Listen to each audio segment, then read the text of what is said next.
Welcome to Southwest Desert, where adventure meets the arid beauty of the American Southwest. Join us as we explore the rugged landscapes, uncover hidden historical gems, and dive deep into the rich legends and culture of this iconic region. Subscribe now and hit the bell icon so you don't miss out on our latest desert adventures. Please leave a like or comment. This is very helpful. Let's journey together into the heart of the Southwest Desert.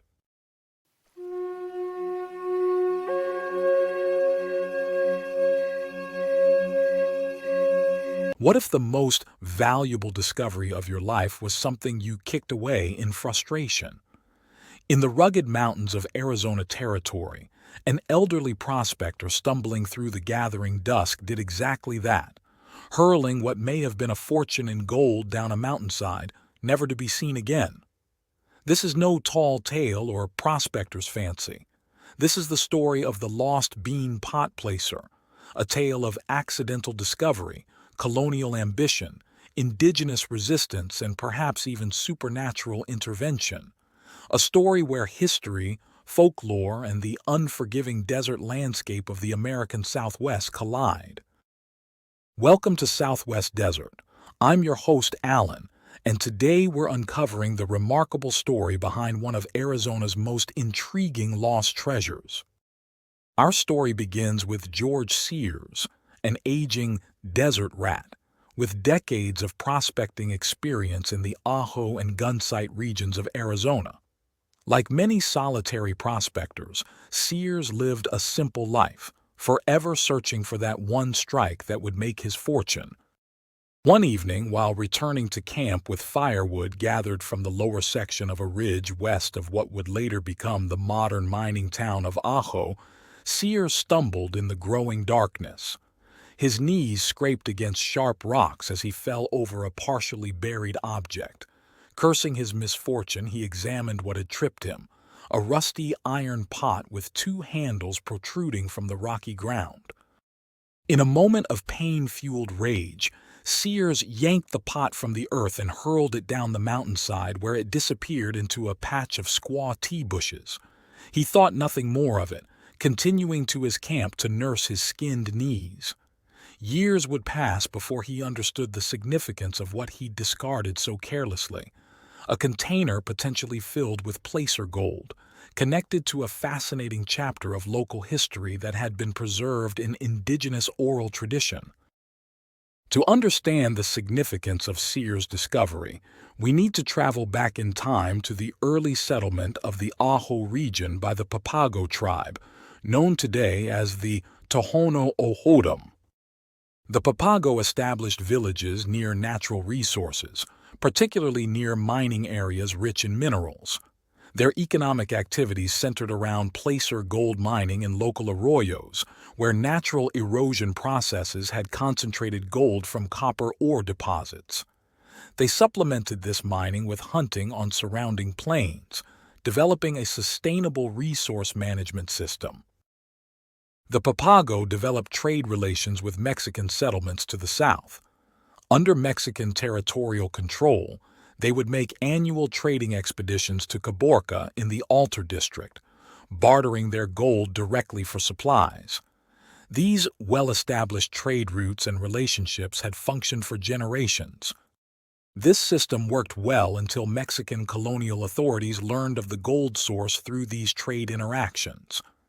Seeing an opportunity for resource acquisition, they mobilized a force of 500 men for a year-long operation, provisioning them extensively for the long journey to this remote location. Their objectives were clear: territory acquisition, resource control, and displacement of the indigenous Papago. When the Mexican force arrived, the Papago, characterized in historical accounts as gentle people avoiding conflict, responded with non-violent withdrawal rather than armed resistance. They faced overwhelming Mexican numerical and technological superiority and chose to retreat into the surrounding hills. The Mexican forces established a camp near the mining areas and began operations. Over 5 to 6 months, they successfully extracted significant gold reserves from the same placers the Papago had worked for generations. For a time, it seemed their expedition had achieved its objectives completely. But history has a way of introducing unexpected twists. As the Mexican miners continued their operations, a large band of Apache warriors with their families was traveling from the Gulf of Mexico region toward the Superstition Mountains. Their purpose was seasonal resource gathering, specifically the harvesting of saguaro cactus fruit. The entire band was mounted on horseback, warriors, women, and children alike. When the Apache encountered the Mexican mining camp, the outcome was swift and decisive.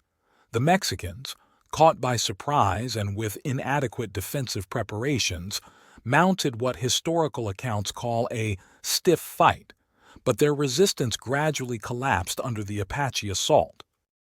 In their hasty retreat, the Mexican miners took only moments to bury their accumulated gold in a common kitchen item, a bean pot, before fleeing. They abandoned their dead comrades, supplies, and equipment, making first for the Sonoita River some 35 miles south and eventually returning to Caborca. The mining claims were permanently abandoned. Throughout these events, the Papago had been silently observing from the surrounding hills.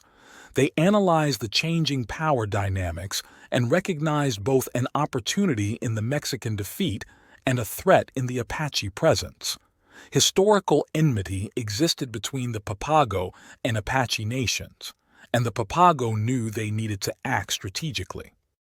The Apache were well armed with long bows, arrow quivers, and tomahawk close combat weapons, plus the advantage of mounted cavalry. The Papago, by contrast, appeared to have only conventional forces without significant armaments, but they possessed something the historical record describes in unusual terms: a secret spiritual weapon system wielded by their medicine man. The Papago had faith in supernatural intervention and trusted in their medicine man's powers. He carried a mysterious powder in a buckskin sack, believed to have the ability to control weather phenomena.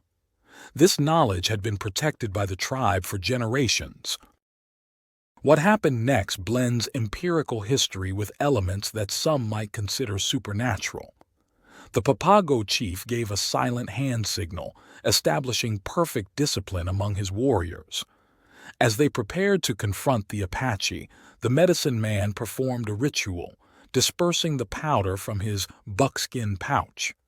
At that exact moment, the entire Papago force released a synchronized war cry, creating immediate psychological impact on the Apache. Historical accounts describe what followed as remarkable.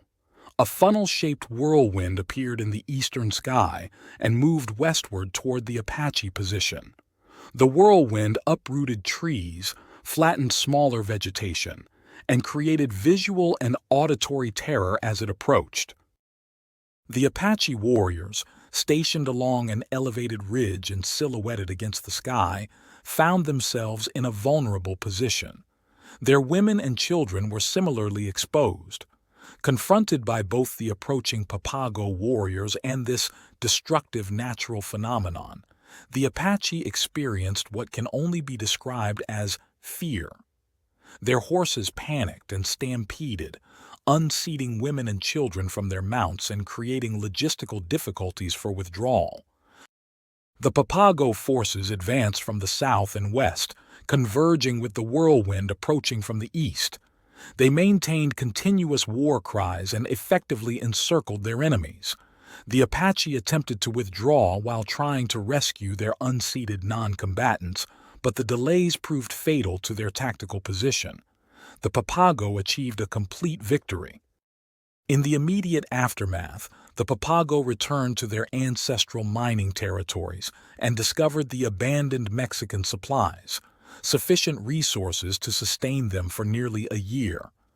However, they never recovered the Mexican gold cache. The bean pot burial site was lost to history, creating the connection to George Sears' chance discovery years later. The Papago commemorated this dual victory over both the Mexicans and Apache with an annual festival at Moivavi village, which translates to many wells. This celebration preserved their tribal historical memory.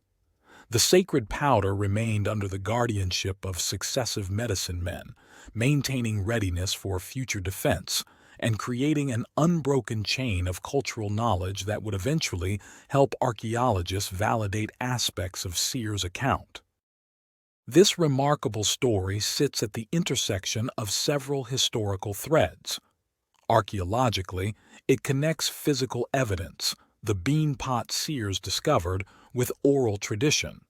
Economically, it illustrates the evolution of resource extraction in the region, from indigenous practices to colonial mining, predating the later development of the copper industry that would define Aho's modern existence. Perhaps most importantly, it captures the dynamic cultural intersections that define the American Southwest. So what became of George Sears and his accidental discovery? Historical records tell us he eventually shared his story with others, but despite numerous attempts, neither he nor subsequent treasure hunters ever relocated the discarded bean pot. It remains lost somewhere on that ridge west of Ajo, potentially still filled with the gold that sparked so much conflict and change. The story of the lost bean pot placer reminds us that history is rarely simple. It's layered with perspective, belief, coincidence, and consequence. Sometimes the most valuable discoveries are made accidentally, and sometimes the greatest treasures are literally kicked away in moments of frustration. Join my Patreon community and discover my art print products on my website in the links provided in my description and link above. Also, if you would like a particular image from my videos, give the timestamp for image, and I will upload it to my website and Patreon. Thank you for joining your desert frontiersman Alan for another Southwest Gold story. Check out my large catalog of Southwest videos and playlists on historical tales, legends, lost gold stories, and adult bedtime stories. If you like a certain image from my videos, tell me in comments and give timestamp. Happy trails.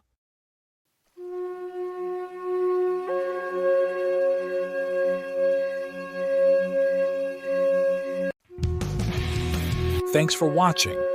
If you enjoyed this video, don't forget to like, comment, share, and subscribe for more great content. Hit the notification bell so you never miss an update. See you in the next video.